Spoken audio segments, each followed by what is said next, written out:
This is Emily Spence, my niece. What's an email address in case my lovely professor wants to get a hold of you to say that this was actually you? Okay, it's bear like the animal 9043 Cool, good enough. So yeah, I already kind of gave you the basic rundown Yep. of why I've chosen you because you recently graduated high school. Yep. And you're intimately familiar with what high school means. Yes. So to start off with, what do you think the purpose of high school today is? Like, what is the job of a high school? What's the point?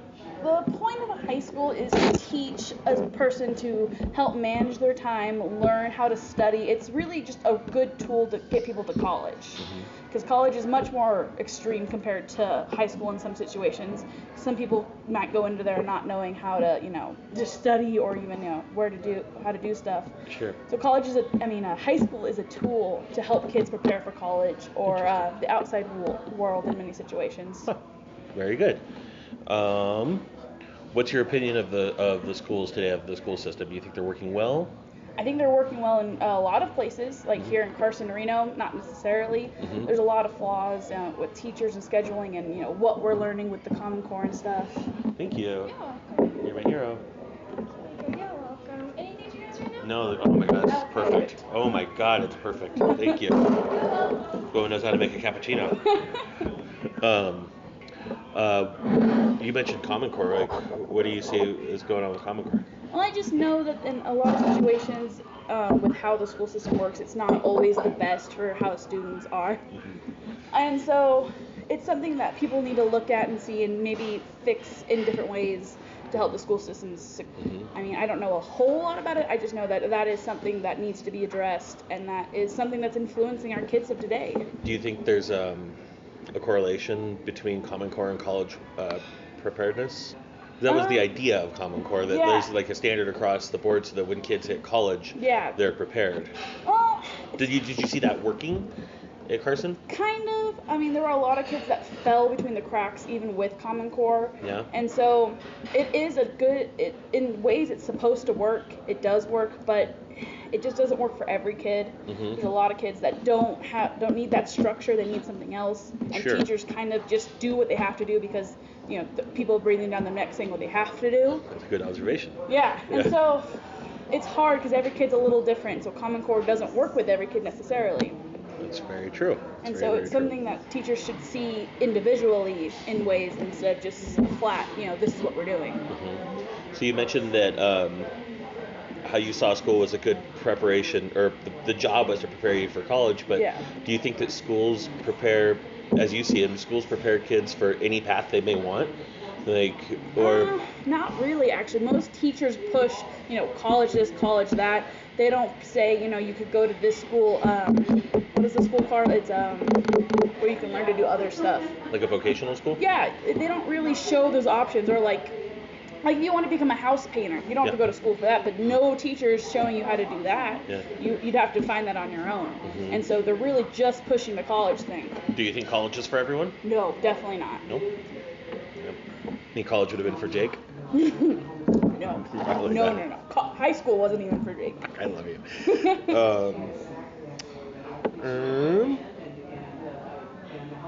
So there's two issues that I'm being forced to speak on. Okay. Specifically, I think that you having hot flashes already? I think so. Are you really? You must really be sick if you're feeling hot and you're not eating. I don't know. I'm crazy sweating. woman. Did you guys ever have at Hug we have a thing called intercession, and what that is like during like the first winter break, it's like a week off. If I had failing students, I could give them then they would not get that week off. They'd come into school and make up work and try and drag their grades up. Yeah. It was typically only kids with low D's or F's. Sure.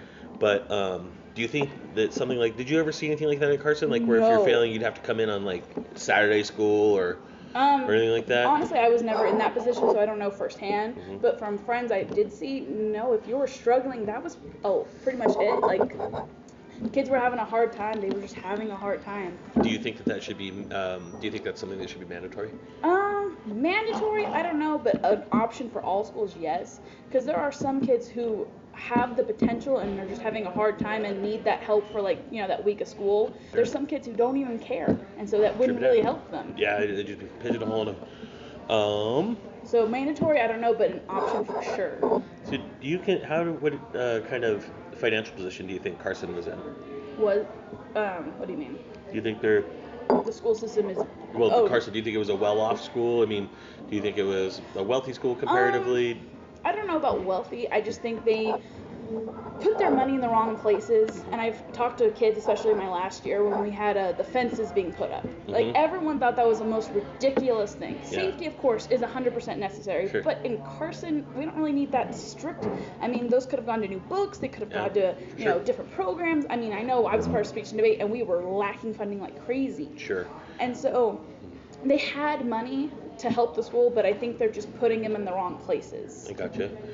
So on schools that are cash strapped, I think that they should look to start cutting like extracurriculars, like the arts and. I don't think anything of those should be cut ever. I think they should be sports programs. Sure. My whole senior project was saying that it's unfair to these students to let these extracurricular programs fall under because they help students so much. And then it's not fair that they get underfunded when you have the football team who gets twice as much. Do you think, tying in with that, do you think that those extracurriculars in some way help prep kids for college or I definitely think a lot of them do. Like speech and debate helps a lot, helps with the studying, and then there's other like there was a court type thing where we had a judicial board. I was a part of that. Definitely those things help you. They help you communicate with people about other things.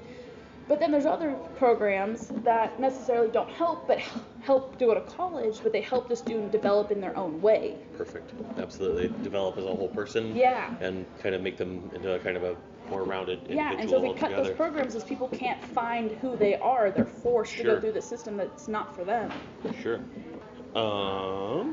So who or what would you say, this is kind of a silly question, influences your opinions on education the most? I think Patrick Mobley definitely helped influence my education. He definitely showed me, the school system and how it was, and I got to see a lot of it through my senior project, trying to organize things and budget things, and got to see it. This was so like being with a teacher, like a mentor, and actually being in the school system. Yes. Like recently. Yeah, exactly. I get it. Do you have any opinion on whether or not you think the current administration is doing not the school administration, say like the governmental administration, say like the Obama administration? Do you have an opinion on that? On whether or not they're doing a good job with education in the last, 8 years? 8 years. I don't really have an opinion on that because I don't know a whole lot. I mean, I know the school systems are severely lacking in some places in the country and are, flourishing in other parts. And so, as a whole, it's kind of hard to determine it. But you'd have to look at it a bit more individually. Sure. I get you. That's kind of a squidgy one. Somebody in your shoes. Yeah. Are you familiar with teacher unions or what the idea of tenure is? No. So tenure is the idea. It was instituted as a way to protect teachers' jobs so that they could teach kind of in a free atmosphere of like kind of free thinking and teach students without having political pressure on them to teach one way or another. So like you couldn't say you are going to teach only evolution, or you're only going to teach creationism, or you're only going to teach liberal thought, or you're only going to teach conservative thought, because if not, then you're going to get fired. Gotcha. So teachers unions that's kind of a part of it, in the way to say that teachers should be able to direct their classroom in a kind of a free thinking manner. But they also work to protect teachers' wages and collective bargain and stuff like that. Move on from that one. That makes sense, though. Yeah, for sure, absolutely. It helps, yeah. Yeah, because I mean, if you've got somebody constantly bringing down your neck saying, "Oh, this is what you're going to teach," then you're a shill. Yeah. You're no longer a teacher. You're no longer creating constructive thought. Then you're just regurgitating something, which something we're not trying to do. Yeah. So, based on what you know about the career of teaching, would you recommend it in general for someone? Would you recommend it for yourself? Would you recommend it for me? I do recommend it for you. You are an amazing person, and I think you've just flourished in the school system. it is something I'm looking down as a path. It's not something I want to do today, but it might be something I want to do later on.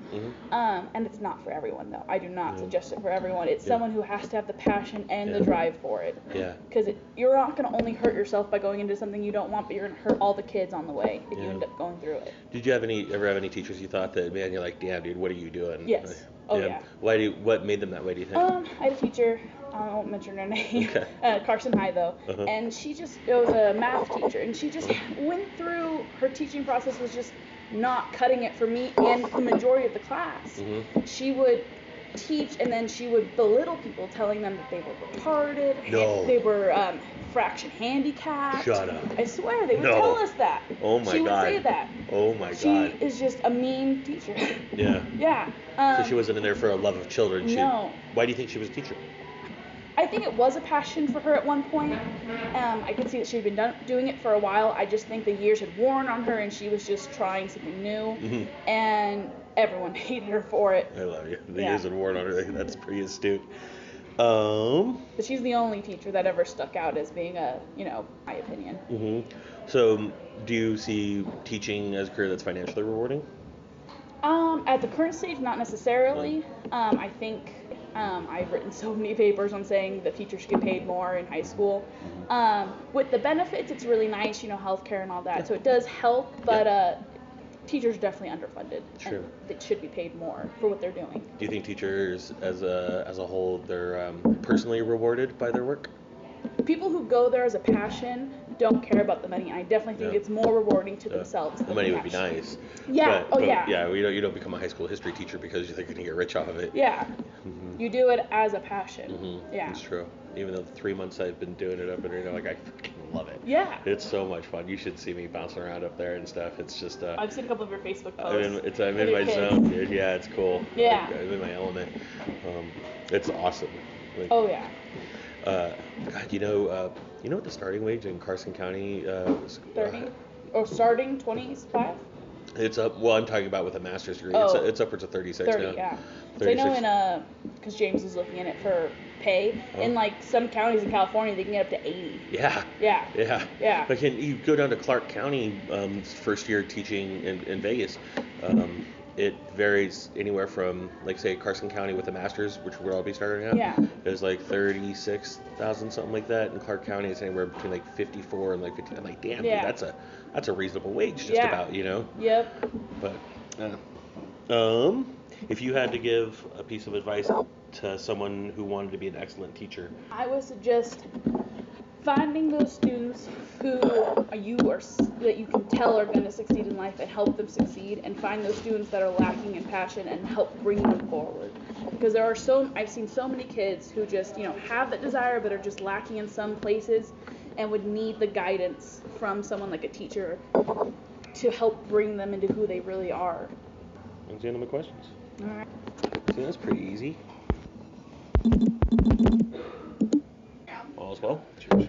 Cheers, sir. Thank you. This is Steve. Hi, Steve. So, as I mentioned before, the purpose of this is to kind of get a swath of just everyday fucking human beings on what they think the state of education in America is now, and and kind of how you feel it's going public education rather than not private. Yeah. I don't think I'll ever make enough to warrant me being in private education. Well, don't sell yourself short, sir. Well, my cock takes care of that. Private education's where the best education's at. They say that the Jesuits, Gonzaga, man, I almost went there for school. You ever check that out? Fuck, the Jesuits. Those fuckers know how to educate some I didn't people. even know what a Jesuit was until I went to prison. Really? Yeah. No shit. No. Fuck, the Jesuits are great people. Sophists, some may say. I don't know. So I'm just going to go through the list of them. It's answer is in-depth or not as in-depth as you see fit. Doesn't matter to me. Fucking. So when we started this class, first thing we had to do was answer a question. as students who are becoming teachers, like what do you think? What do you think it is your job as a teacher to do? Like what's the purpose? What's the purpose of schools? What's the purpose of high schools? Like are you there to make a whole human being?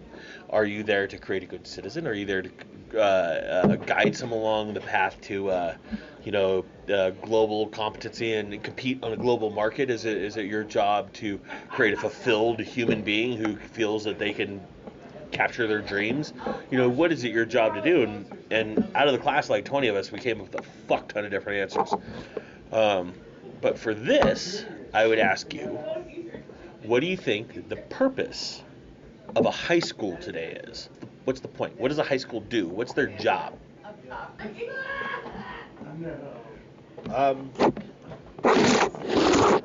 I would think the purpose of a high school today is, well, there's more than just one. Give it to me. Socialize. That's that's just how it is. We teach kids to socialize with each other, with authority figures, with teachers. To teach kids socialization skills. Also, I think they should prepare them for the real world, and that should be a few different things. Either how to prepare for college, just to teach them how to study properly. They should teach them what, if that's their path, if that's what they want, they should prepare them for that. One thing I did notice in public schools, when I did get to Cal State Fullerton. Where was that? Cal State Fullerton. Where's that? In Fullerton, California. Oh. It's a college? Yes. Cal State. Cal State. Exactly. Very good. The one thing that stood out was that the kids that were in private school that knew how to study and take notes were the ones that did really well. And I felt pretty much, unequipped. I mean, I'm taking silly notes. It could have been mostly my fault, but it's just there was a distinct difference, I thought. Or if college isn't the way, then they should teach them, what business skills, math skills, trade skills, if that's the path they want to go. And all in all, it should teach them, give them the tools they need to make those decisions realistically. Sure, that's not all of the purposes of high school, but those are some that I see. Sure. Do you think it's like a high school's job to? Do you think we should push kids into college out of the gate, like every kid? No. They should prepare them for it. Present the opportunity, like the tools needed. Should they take the opportunity? Yeah. Well, some people just aren't ready for college right after high school. And ready how? Well, there's that movie Orange County, where he says, well, why do you even want to go to college? Because that's what you do after high school. And just mockingly, I went to college because that's what you were supposed to do after high school, but I didn't, it was just an extension of that. I didn't know what I wanted to do. I was a freaking music major with a business minor. I do neither of those things now. I took classes because I thought I had no direction. I didn't know where I was going, what I was going to do. I just wasn't ready. I did find the libraries. I found books on my own, which I enjoyed and helped me through later things in life. But I wasn't ready for class. I did all that shit when I was supposed to be in class or rehearsal. I was just unprepared. I was immature. So when did you graduate high school? 95. So with that outlook, also compared with, you see a lot of the youth, today. What do you think of high schools today? Yeah, I don't know what's going on. Are they working well, do you think? I think they work as good as they ever did. I haven't been around high schools in decades, but apparently they're a dangerous place to be now. I mean, shit, you get kids fucking snapping out and gunning everybody down. At least you didn't have that back in the day. Not that I can recall. I hear that, man. Fucking no. So I don't know. Really don't know. I say they work as good as they ever did. I mean, kids learn socialization skills. I mean, just by throwing them into the, into the mass of peers, and they sink or swim. Some people bully, some people are bullied. Some are popular, some aren't. So like, this kind of harkens back to like what we were talking about, like some kids maybe should go to college, maybe some kids should like go to trade, some kids should maybe do other things or whatever, right? But do you think high schools are preparing kids to do whatever they want, like whatever like they like this is what I want to do when they emerge from high school? Do you think they're given the tools in high school when you were going, what you see of kids nowadays? Well,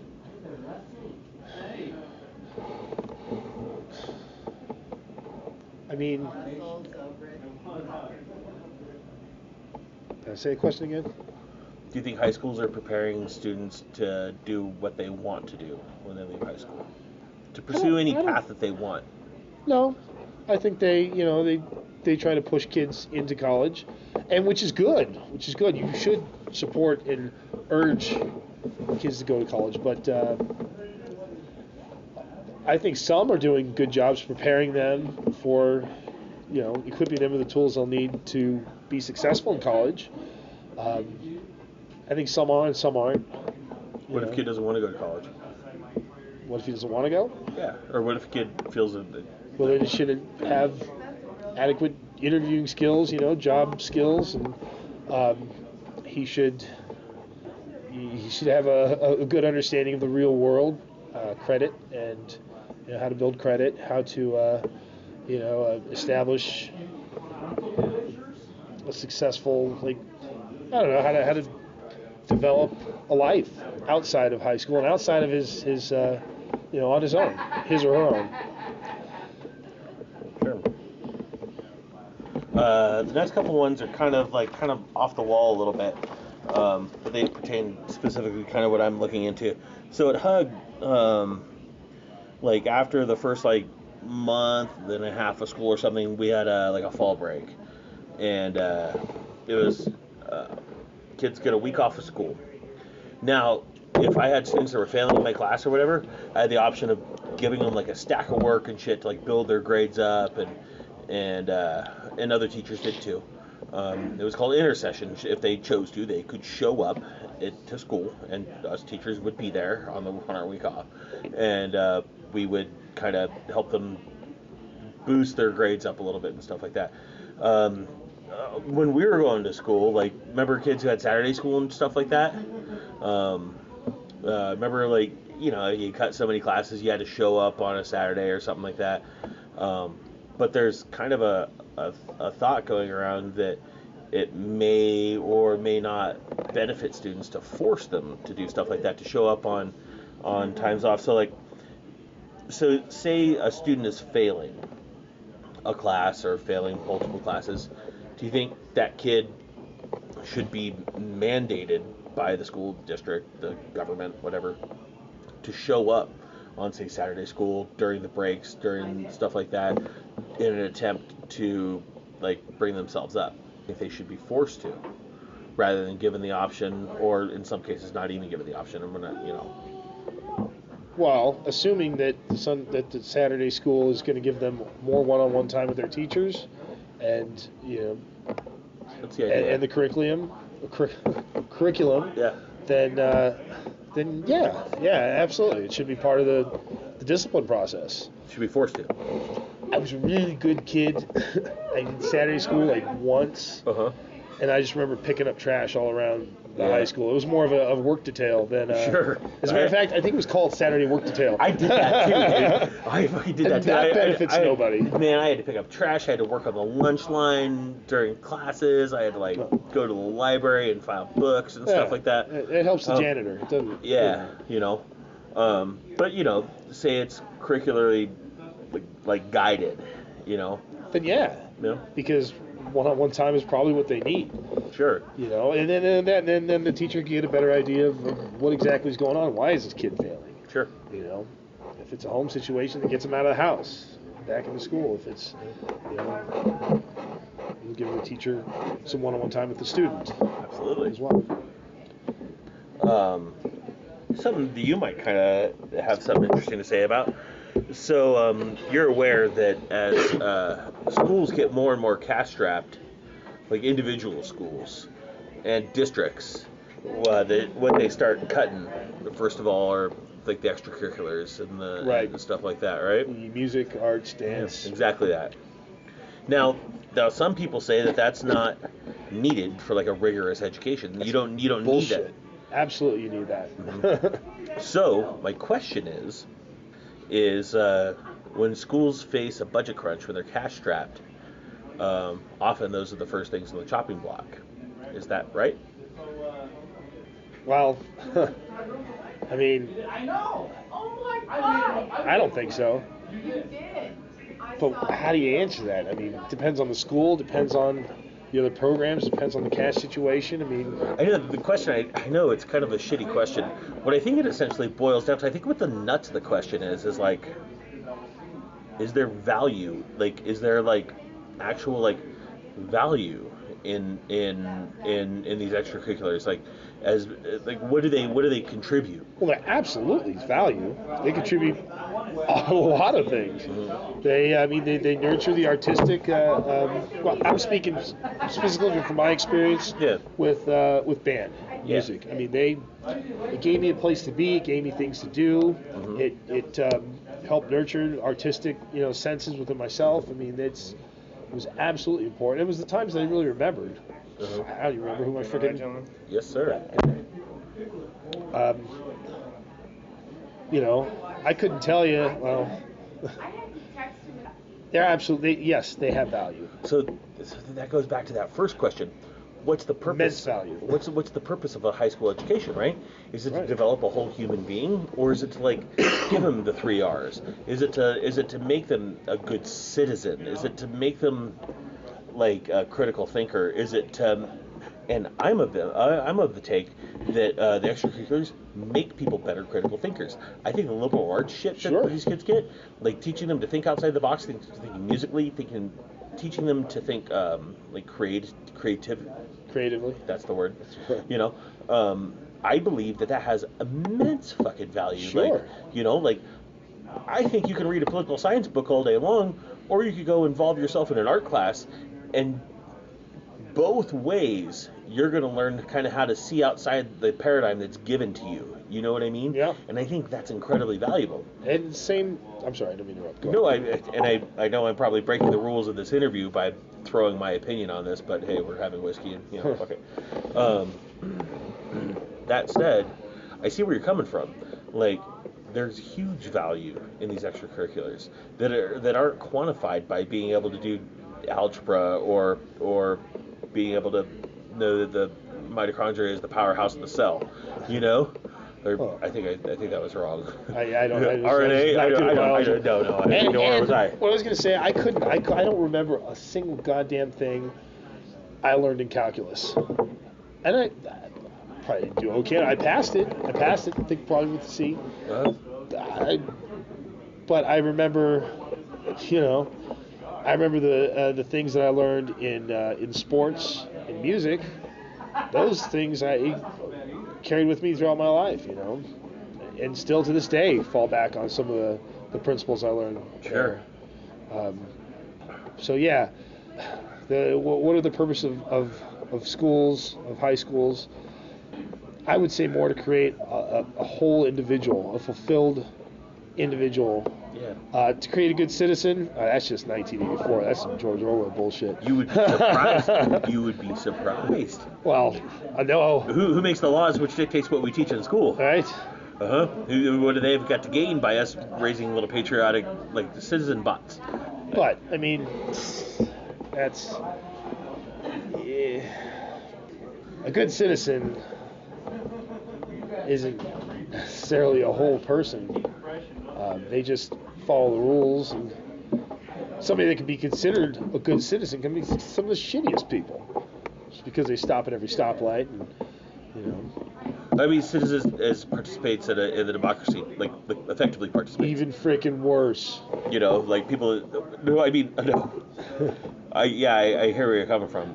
What I mean is like people that can like knowledgeably participate in a democracy. Like, be critical thinkers, be Well, that's sectors of different. information. That's not being a good citizen. Sure, it is. Well, under the banner of When what you say citizen, I think follower. Yeah, I think. Okay, all right, I'm with it. So, what do we do? I mean, do we put extracurriculars on the chopping block first, as we've been doing, or do we look for alternate ways, or what do you think? Do you think that, the school's cash strapped? You're like, kids, we gotta cut band, we gotta cut art, we gotta cut, representative dance class or whatever it is. What is that dance? Interpretive dance. Interpretive dance, and I do my fall cycle. Exactly. Yeah. I'll cut the principal's salary. There you have it. A lot of people also talked about the crazy levels of bureaucracy that's involved with public school. I mean, is that necessary? I mean, that's a twofold argument too, because who do we report to? As educators, we have to have those levels of bureaucracy involved in order to, play into the system, right? But maybe in this day and age, this is something I don't know about high schools. Who pays for these high school cops, these liaison officers? Is it paid for by the city? Is it paid for? Is it coming out of the school budget? Is it coming out of the city budget? Where's it coming from? They have to wrap that into the budget. Yeah, I mean, it's hard to argue with the shit that goes on nowadays, but I mean, I don't know, if we were raising whole individuals from the get-go, these individuals would be producing whole individuals, and then we wouldn't have so much fucking bullshit. There you have it. That's a quote. I'll be using that.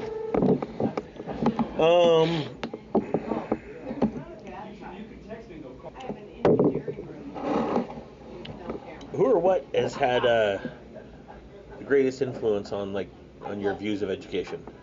Who or what? I guess there's a couple.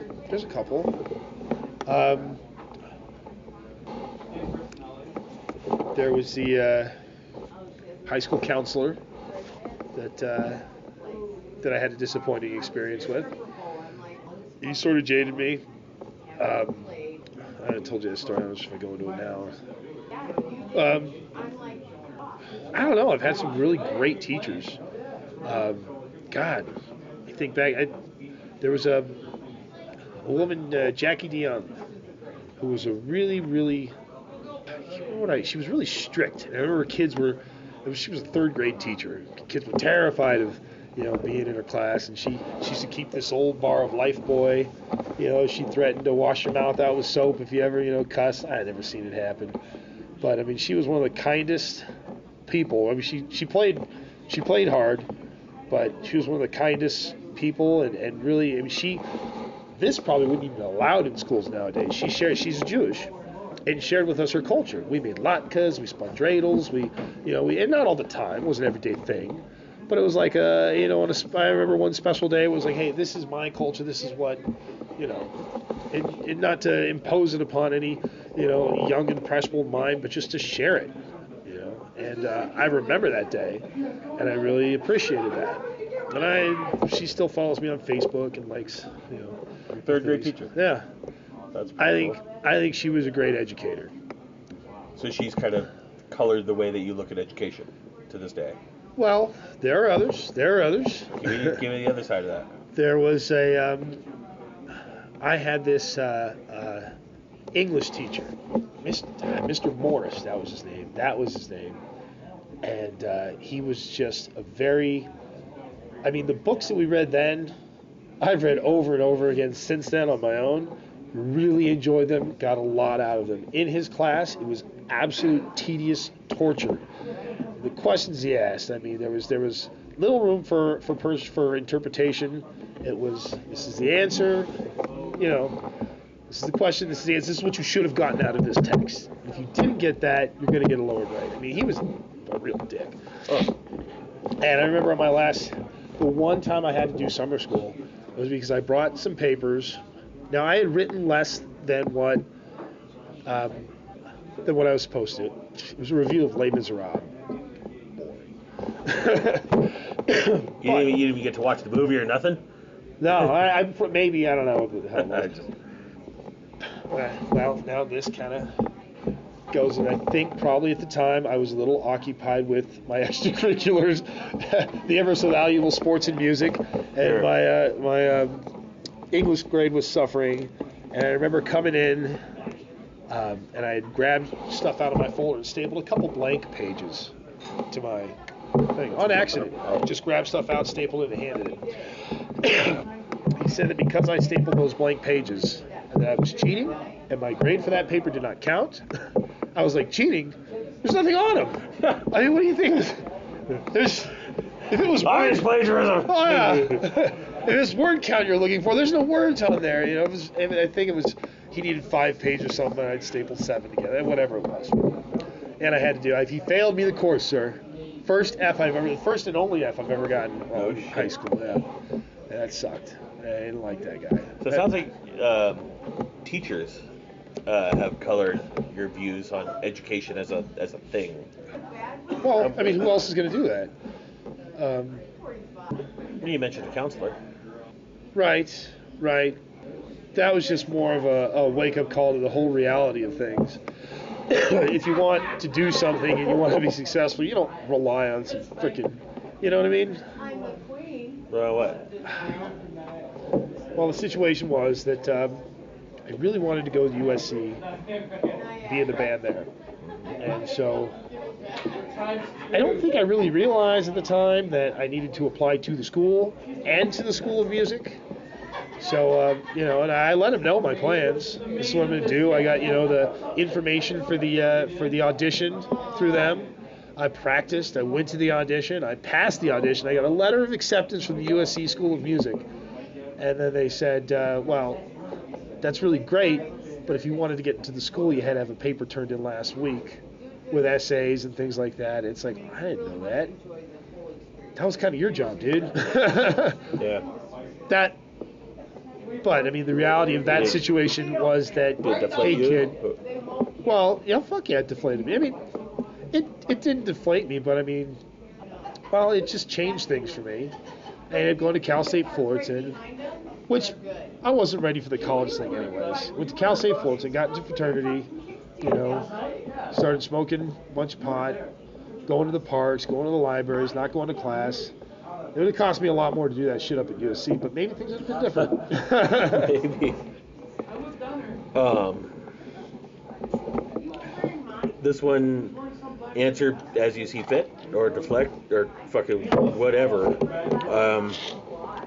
In your experience as a politically and culturally aware human being that you are, how do you think education has gone under the Obama administration?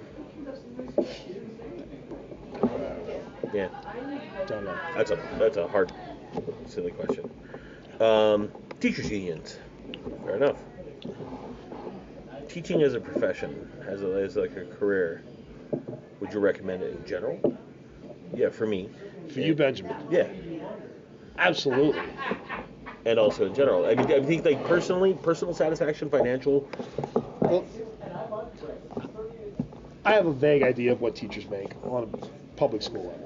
With a master's degree at Carson County, I make $37,000 a year. Is what they're willing to pay me. Yeah, I know. I know. With a fucking master's. Yeah, 37. Well, here's the thing. That's first year. I mean, 10 years in, you made $47,000 as a kid. Let me go back to the whole people that shaped my views of education, because there are so many more. We're not going to get into each and every one of them, but my personal value, or the way I don't know, the way I see the teaching profession. There are some teachers that are really, really great, and I love them.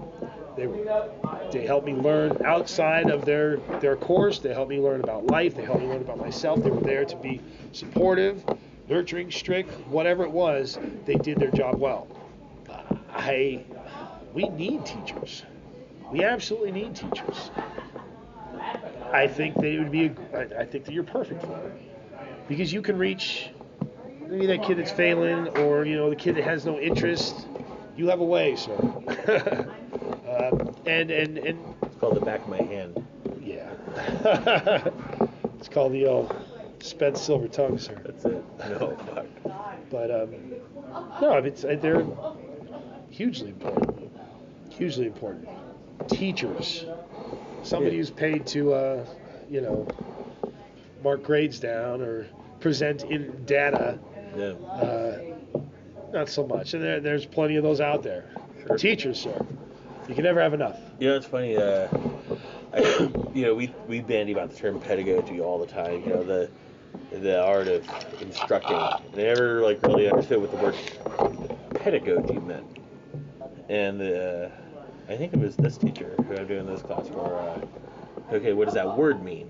I'm thinking I don't know. I have no fucking idea. It means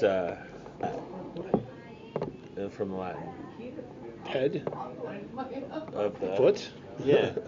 Right? Yeah. It comes from the root of guiding someone, walking with someone, guiding them. So that's fucking really interesting. And that's kind of what we do. We walk these fucking young human beings. That's the idea. We guide them with their feet, we navigate through this and then do it. It's just I don't know where I'm going with that. Anyways. I see where you're going with that. Yeah, I see the parallel. Yeah, I thought it was kind of gave me a little something. So do you remember anything in particular, either from something that a teacher did or that a teacher didn't do that kind of impacts you? I mean, obviously your counselor kind of fucking cheated you. No. But do you remember something that a teacher may have done or a teacher that didn't do that kind of still resonates with you a little bit? I don't know. There's remember I had an economics teacher. I was at a community college in Irvine, still trying to go to college because that's what you do. The Cal State Florida thing, come and gone. So I was trying to start up with education again. I don't even remember his name, but he was a really good dude. He was a good teacher. He presented economics in a way that I thought was really I get this. This is really, some good stuff. I enjoyed that class. But I remember that there was some administrative issues. We'll be heading back over there in our seats. There were some administrative issues, and I remember him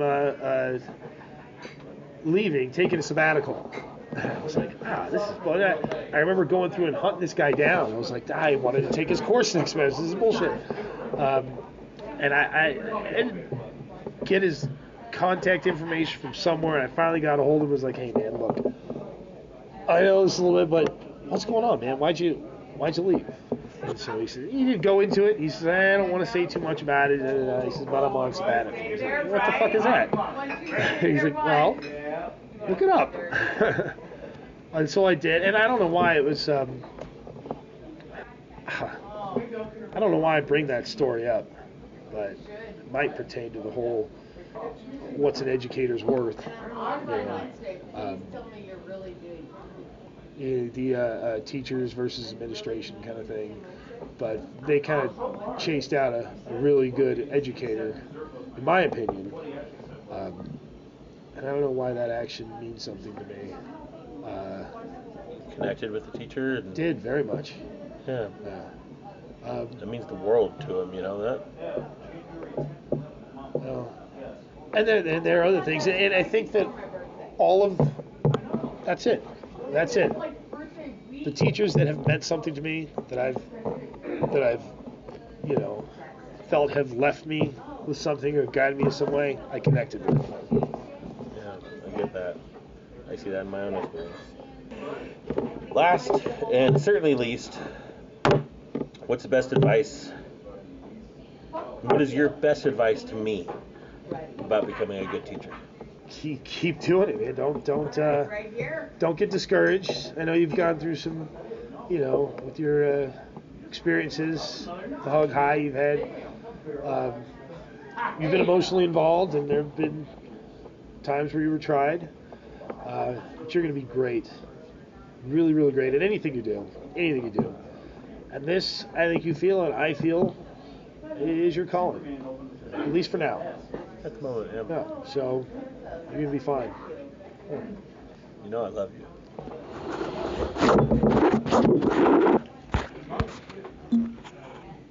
I know what he's drinking, but I'm going to let you finish that first. Oh, thank you. Appreciate it. This is Stephen, owner of the Carson Cigar Company, and what's the consulting company? Raving Service. Raving Service. Very good. A couple of businesses done under my Nevada corporation. Consulting, retail. Done and done. I'll just bang these questions out and get them done. And this first question, it's what do you think the purpose of a high school today is? And that means kind of along the lines is, are we building students to be whole people? Are we building students to be economically viable in a global market? Are we building students for political reasons, to be functional parts of a democracy? What do you consider to be the purpose of high school today? Well, it's all of the above. They need to learn a general knowledge of the world in the areas of government, math, English, writing, basic skills so that they can function in the world, function in a democracy. They can function in society, they can function economically. I mean, we shouldn't be teaching them how to balance a damn checkbook, even though we don't use checkbooks. I hear that a lot. No, but basic functional skills. Basic functional skills. The second purpose is, in my opinion, to prepare them for the next step. If high school is considered the end of an education, which it was in many past years, then that's not true today. You'll fail without going beyond high school. So high school should prepare you. What it should prepare you for just depends. Could be college, could be technical school, vocational school, specialized study. It could even be things like sports, but further than high school to find a place in the world, whatever that is. I'm not an advocate that everybody should go to college, but certainly everybody should do something. What's your opinion of the schools today? Are they working well? Are they broken? Schools are fine. We can always have a conversation about how to improve the schools. Some are better than others, some need work, but overall the schools are fine. We're not having the right conversation.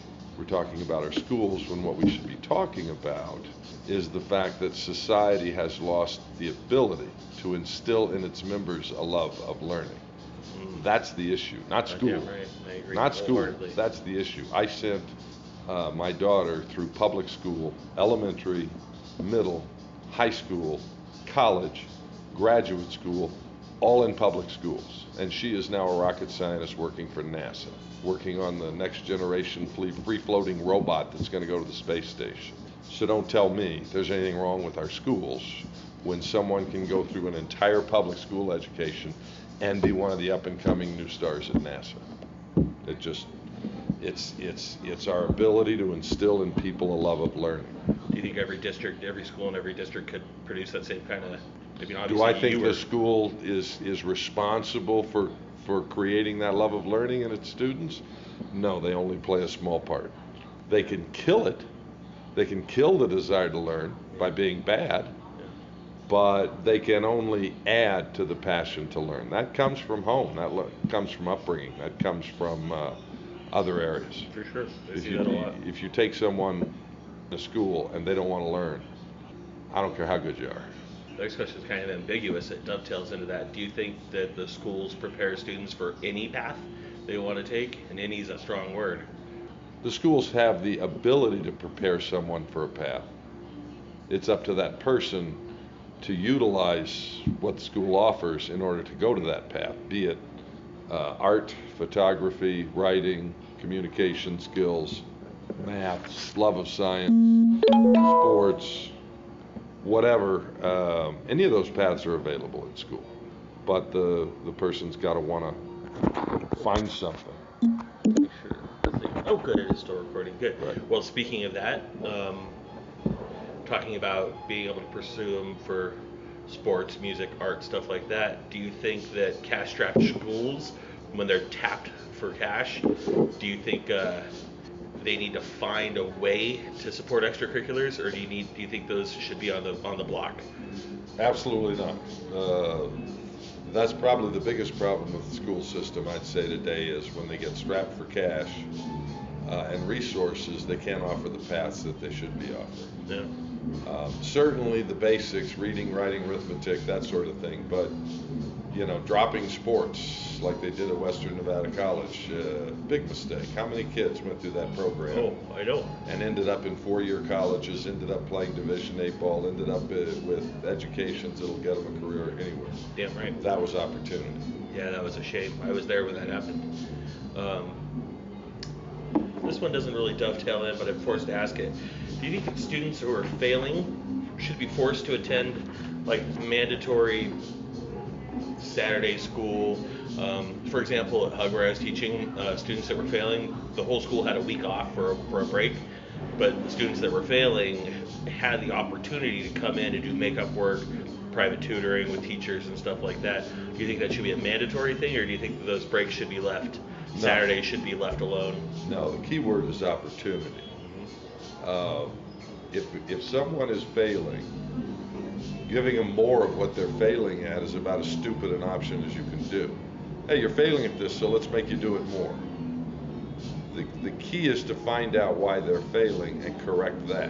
I like it. It's because they're not interested, because of home life, because of a lack of passion, because they can't do what they want, because of rigid curriculums that put them in areas they can't function, because of learning disabilities. Could be 100 different reasons why they're failing, but until that reason is found and addressed, throwing more stuff on top of them is not going to solve a damn thing. What do you think has had the greatest influence on your opinion about education? Say that again. What's had the greatest influence on you that's reflected in your opinion on education? That would be my daughter, her success in school, and to another extent my son, because he wasn't a star student, and he muddled through. And yet at 26 years old, he already has an executive position and is thriving and doing well, and I school a lot of that. Even though he wasn't at the top of his class like his sister, he still learned, and he still learned how to learn. And he has a passion for learning now, and so he's going to be a success in anything he does. So my kids are probably the biggest thing. That seems fair. I get that from parents a lot. Non-parents have vastly different opinions. I think being a parent is probably the best guidepost that people could have personally. This is a clever one. I wonder why my prof threw this one in there. Do you think the Obama administration is doing a good job dealing with education? And that specifically means, we've phased out that No Child Left Behind thing, which, a lot of people kind of thought really hamstringed the ability of schools to teach as they saw fit. Yeah, I wasn't a fan of that. And this administration is really beefed up this Every Student Succeeds Act, which gives a lot more authority back to the states and local things, and it doesn't hamstring them with the carrot and stick of money as much, Yeah, but it does to a degree.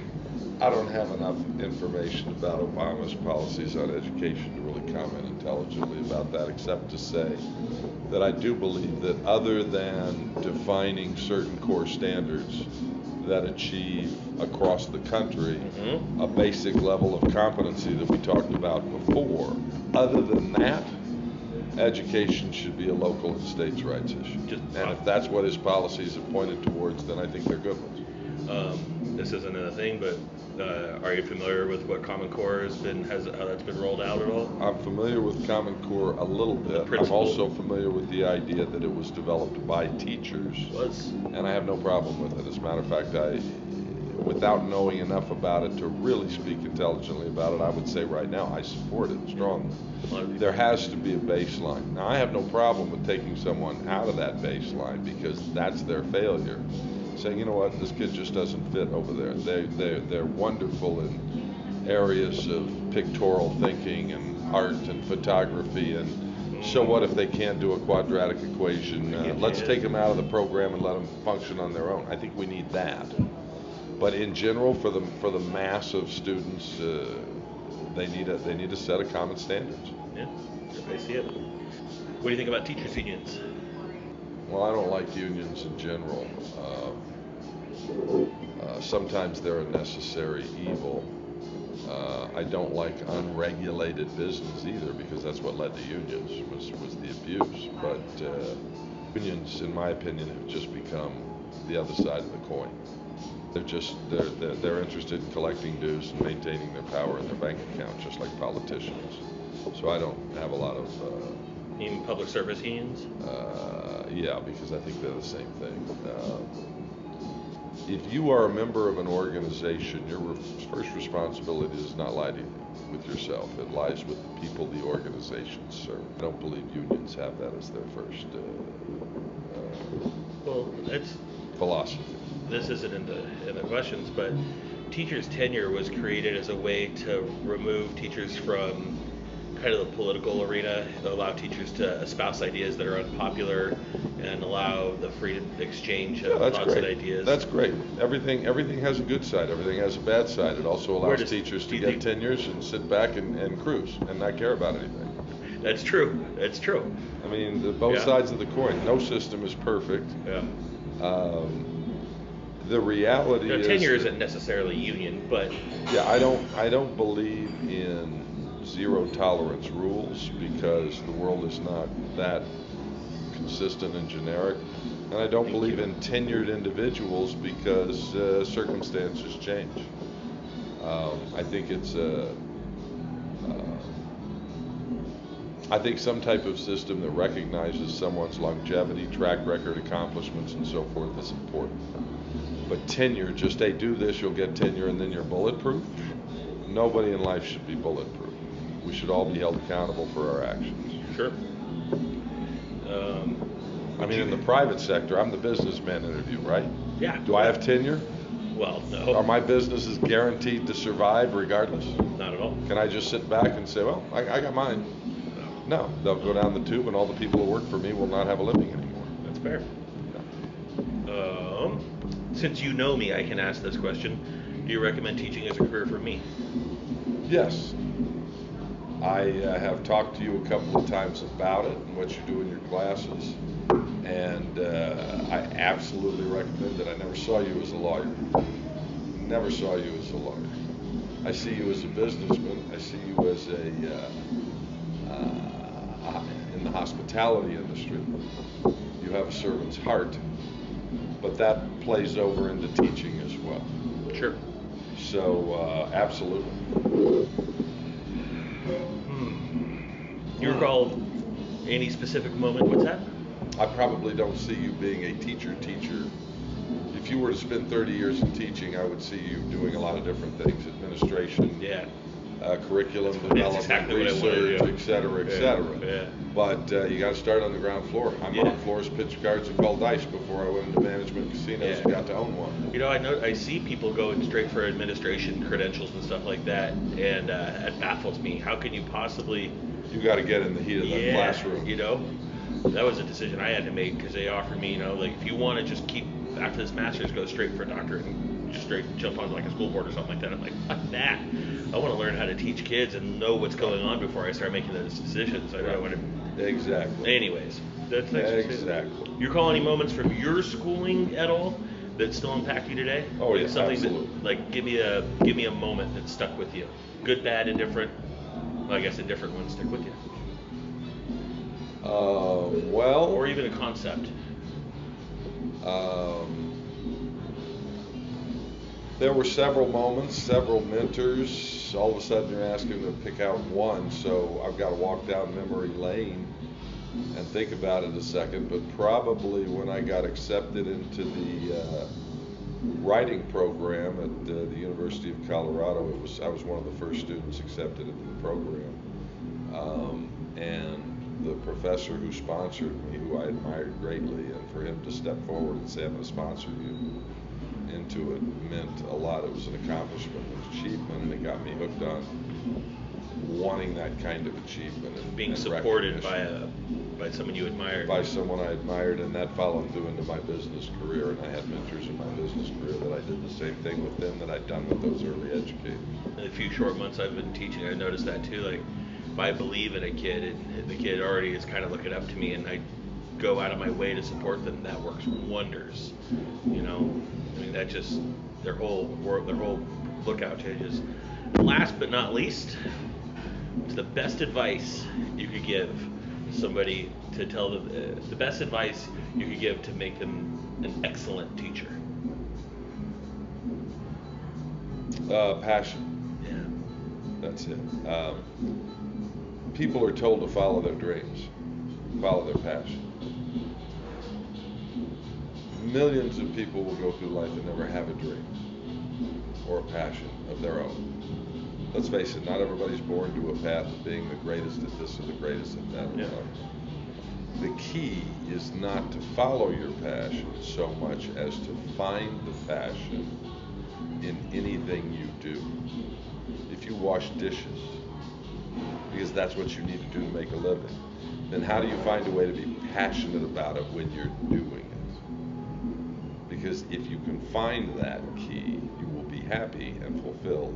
You won't be a dishwasher all your life, but at that moment when you are washing dishes, you'll be happy and fulfilled. Because all work is noble, all work has value, and when you find the value in it and you get passionate about it, regardless of whether you like it or not. I can do something I don't like, but if I understand the value of it, I can have passion for it, and I can be fulfilled doing it. So if you're going to teach, then have a passion for it every day. And the hardest thing about any job, and teaching is no exception, is it is a day-to-day, daily grind. It is a rut, it is a routine. I don't care what you do. My brother is an interventional radiologist.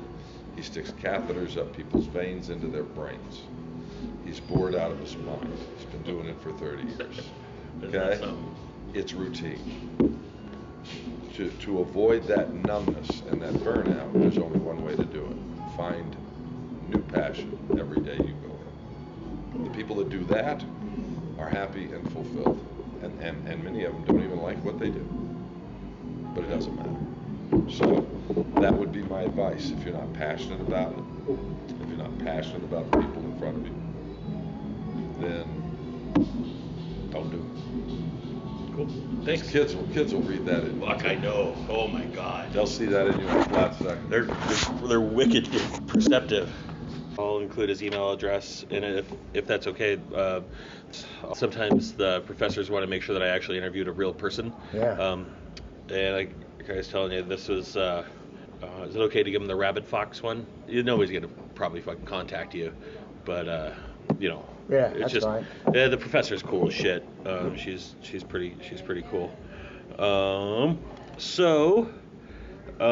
Essentially, what this thing is about is, as I was telling Steve, the class is called Critical Issues in Secondary, but it's really, man, you should read some of the books they're having us read too. One of them is like kind of a historical commentary on the teaching profession in the U.S., how it evolved from the very beginnings in the early 19th century to where it is today, and the class really gives you a good insight into the politics of teaching, and for example, the first thing we did in the class was what do you think the job of public school is? What do you think your job is to do? Is it to make a whole student? Is it to make a whole person? Is it to make a good patriotic American? Is it to create someone, that's well versed in democracy? Is it create someone who can compete in the global economy? And we all had vastly different answers. And going through it, you really should read some of these books. You should just fucking read the politics behind why Congress does what it does as far as education. It's fucking startling. A guy like you would fucking get a kick out of it. But anyways, that's the background information. So, starting off with that, what do you think the purpose of high school is today? Well, the purpose of high school is to educate people in the basics, I think.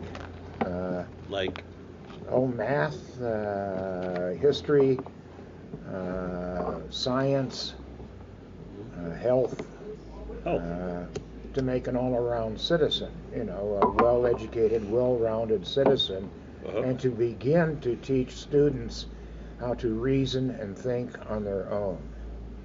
Okay. And so once they get out of school, if they don't attend an institution of higher learning of any kind, community college, four-year university, trade school, or whatever, they'll still be able, through their own reading and thinking and the media, hopefully they'll be able to decide which is chaff and which is grain.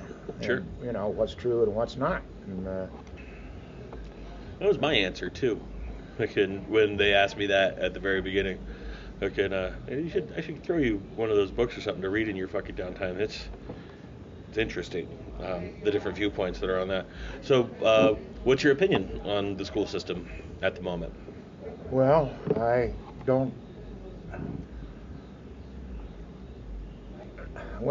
guess I'm disappointed in Nevada's. We don't have a very good reputation for graduating high school students. True. But I've been so far removed from educators for so long now that I don't know if I really,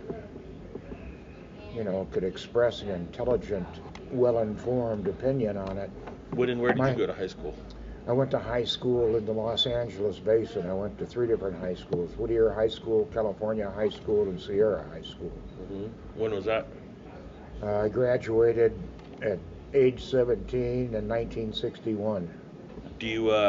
What was your opinion of him then?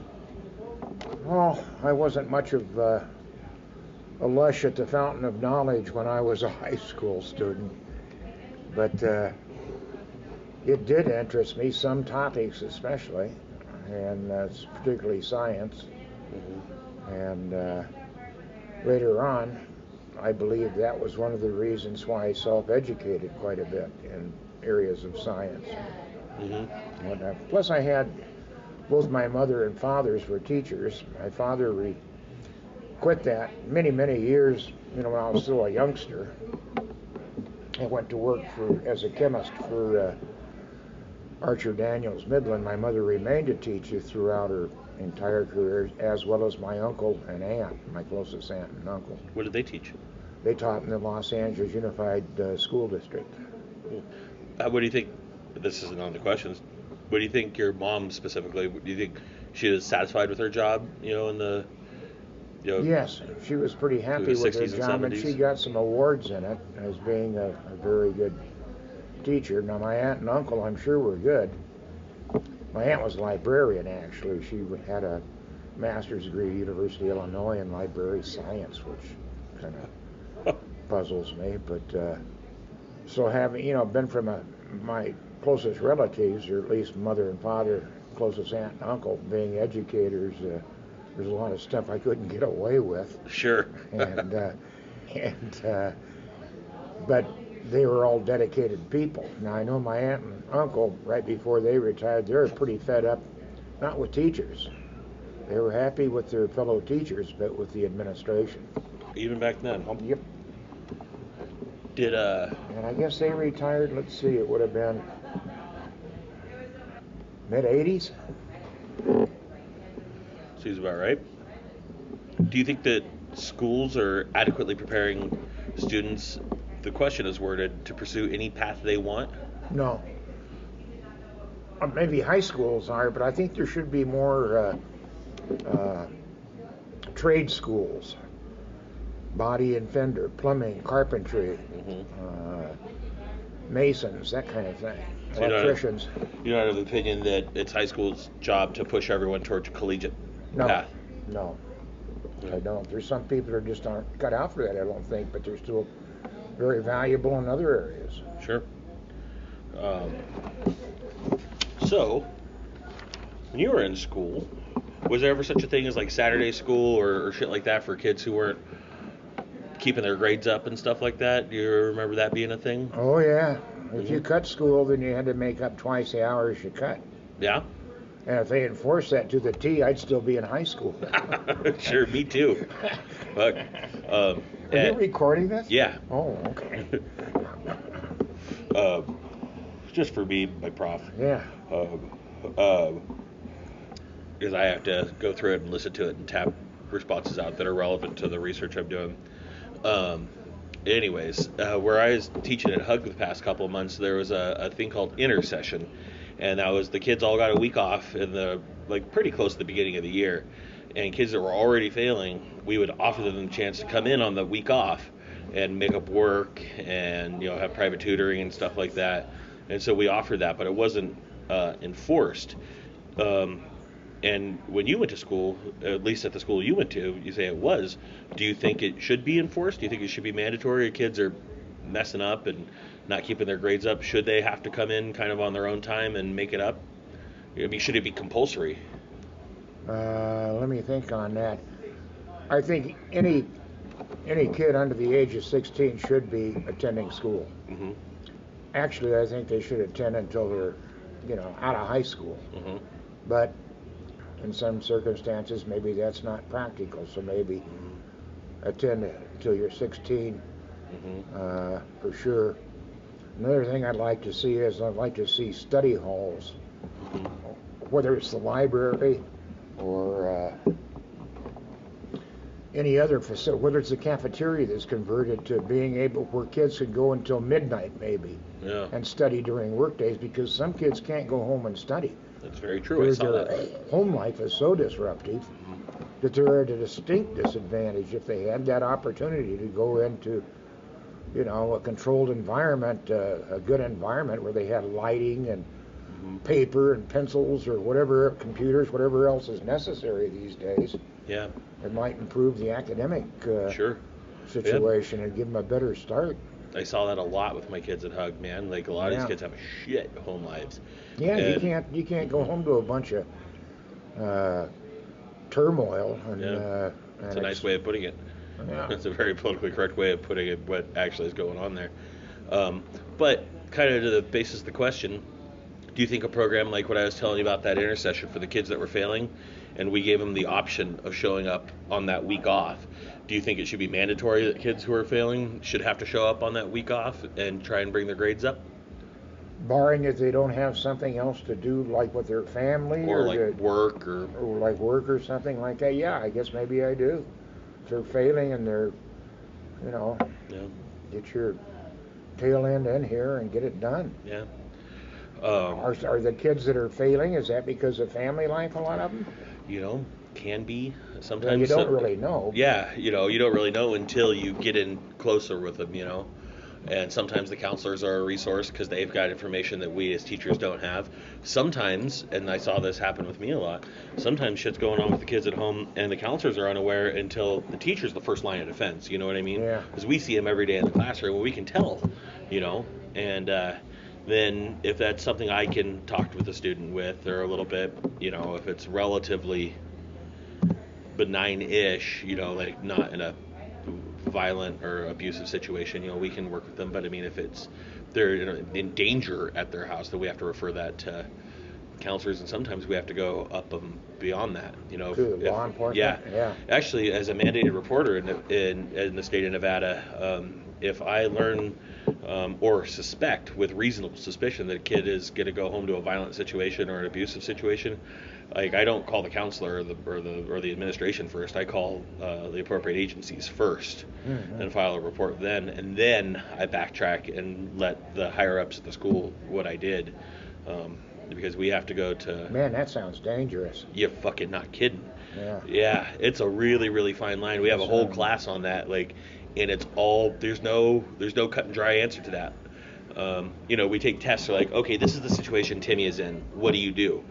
And you give an answer, and there's no right or wrong answer, but then you have to spend like a page talking about why you feel this is the right answer and stuff. And the teachers are like, okay, well your rationale is sound or it's not sound. But it's a really kind of a hard thing, man. It puts a lot of teachers in some really compromising positions, Yeah, I can imagine. Mm-hmm. Yeah. And are you actually helping the situation? I mean, or you're aggravating it. Yeah, but it's not easy. But I can understand the logic, the rationale behind it. Yeah. But it's scary. It's scary. Anyways, as far as extracurriculars at school go, like, band, art, um, I guess some sports programs and stuff, do you think cash-strapped schools should put those on the chopping block first, as far as trying to save money and stuff like that, and sheerly focus on rigorous academics, or do you think that maybe those shouldn't be the first things to cut when schools are strapped for cash? Well, first off, I don't believe schools should be strapped for cash, Mm-hmm. but that's a whole other topic. Yeah. And there's plenty of places where cuts can be made to help the schools, in my opinion. Absolutely. But yeah, I don't know. If a school has to cut, I guess I'd have to go along with cutting the extracurricular activities. Yeah. It's hard because it goes back to the question of, what's our job? Is it to create whole people? What if Billy has a hard time doing math, but the kid's a fucking virtuoso, trombone player or something like Right. that? You know what I mean? Is it our job to build him up as a whole person in his capacity? Good point. Yeah. You know? I mean, you might keep another Dizzy Gillespie from becoming a success. Because you've cut his programs and. It's hard. It's a hard fucking question. I wrestle with that too. But I mean, if you have to say at the end of the day, we have to create students who are academically prepared to. But doesn't art and extracurriculars to a degree help in creative and critical thinking? Absolutely. And if it's our job to create critical thinkers who can sift through the nonsense, like God. So what are you going to do? Are you going to cut out math and science classes in order to? Right. Yeah. It's hard. It's hard. So I guess at the end of the day, hard question to answer, but I see where you're coming from. I mean, you may have to cut out like a couple band classes in order to make sure that your English classes are still functioning so kids can read and write, Yeah. Yeah, I don't know. Yeah. That's a question without a solution unless you're willing to spend more money in taxes in order to support the schools. Yeah. Or how those, a lot of people say that the levels of administration and bureaucracy in schools, they suck a good amount of the money away from the actual instruction. One camp says, well, those levels of hierarchy and administration are to keep everybody accountable to parents and to taxpayers, and the other camp says, well, shit, I mean, you should go teachers, a principal, maybe a school board, and that's it. You don't need all these levels of people drawing pretty good salaries. It seems to me that a lot of teachers are expected to be surrogate parents. Yeah. And I don't like that. Mm-hmm. I don't know what you do about it, but it isn't the teacher's job to clothe, to feed, to nurture wounded psyches or whatever. I don't believe, but unfortunately, if the teacher doesn't do it, it's not going to happen at the home. That's true. That does happen a lot. Yeah. There's a legal term that applies to teachers. I can't recall. It's called in absentis or something like that. We are legally the parent of the students when they're in our care. We're like it's the Latin word they use. Yeah. And so when in absentia, is that what you were saying? Yeah. Something like that. And what are the ramifications of that? When you're in your classroom and when you're in the school grounds, yeah. I mean, the school is responsible for the care of the kids. But to expect them to teach them discipline, manners, civility, all this other stuff, that's bullshit, in my opinion. A lot of people say the same thing. That's the parents. Yeah. But the parents, if they don't, and too many of them don't, obviously. And when we have them, so many hours a day, 5 days a week, sometimes we see the kids more than the parents do. Yeah. Who or what do you think has had the greatest influence on your opinion about education? an elementary school teacher, Mrs. French, number one. That was the first mentor I had as a school teacher, even before my own relatives. Because there's always that kid-parent thing, I think, you know. You don't look at your parents as mentors until maybe later in life. It's true. But then I've had several beyond that, in high school and both at the college level. So they did nurture your psyche a little bit. Oh, yeah. Yeah, I hear that. Well, because, you know, they're an inspiration.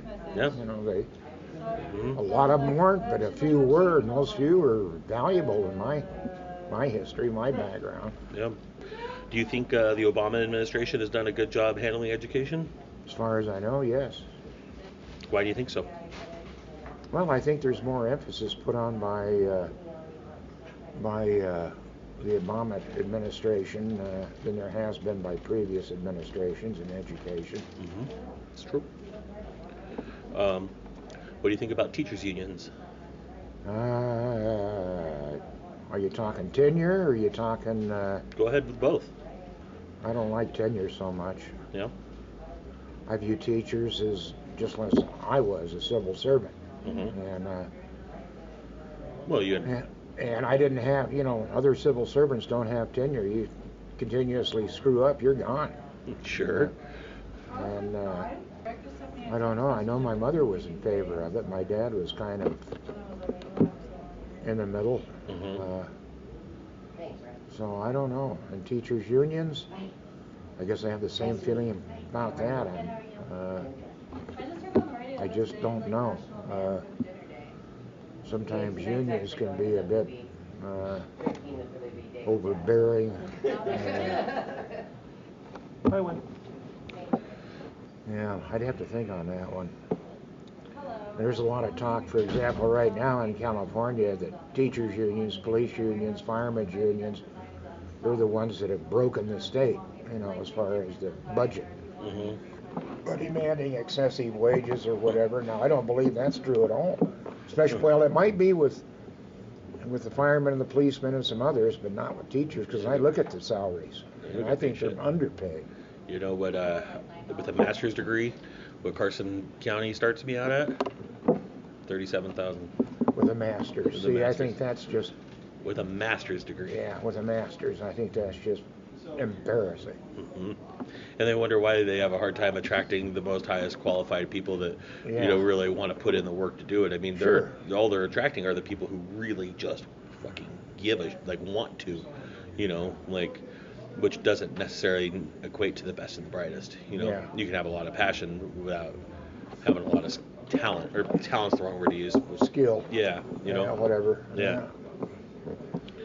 But I like the idea that teachers do it for the love of teaching. Yeah, that's true. And especially history teachers, especially social studies teachers. You see the rate of turnover in like math teachers and, you know, stuff like that. They're like a fucking revolving door. But the reason it's so hard to get a social studies job is these teachers don't give the jobs up because they love it. Yeah.